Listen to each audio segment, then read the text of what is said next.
თბილისის მერობის კანდიდატმა ნიკა მელიამ დღეს ისნის რაიონში დალაბაურის ქუჩაზე საგზაო ინფრასტრუქტურის მოწესრიგების მიზნით მიმდინარე სამუშაოები დაათვალიერა.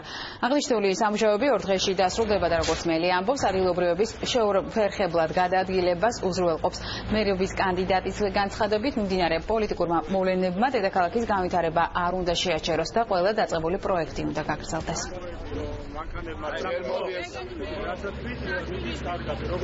მიმდინარეობს მასშტაბური საგზაო სამუშაოები ისნის მიკროუბანში, პირველ დალაბაურის ქუჩაზე 3000 კვადრატი იგებდა. ეს არის ძალიან მნიშვნელოვანი, რომ ეს ტემპი არ დაეცეს და პირიქით ტემპს მოუმატოთ, ვინაიდან ძალიან ბევრი რამ არის გასავითარებელი და მნიშვნელოვანია, რომ ამ საქმით ვიყოთ ყველანი დაკავებული. მნიშვნელობა არ აქვს, რომელი პოლიტიკური გაერთიანების წევრი ან შეხედულის ან გემოვნების ადამიანი იქნება ამა თუ იმ ასე თქვათ პოლიტიკურ გაერთიანებაში.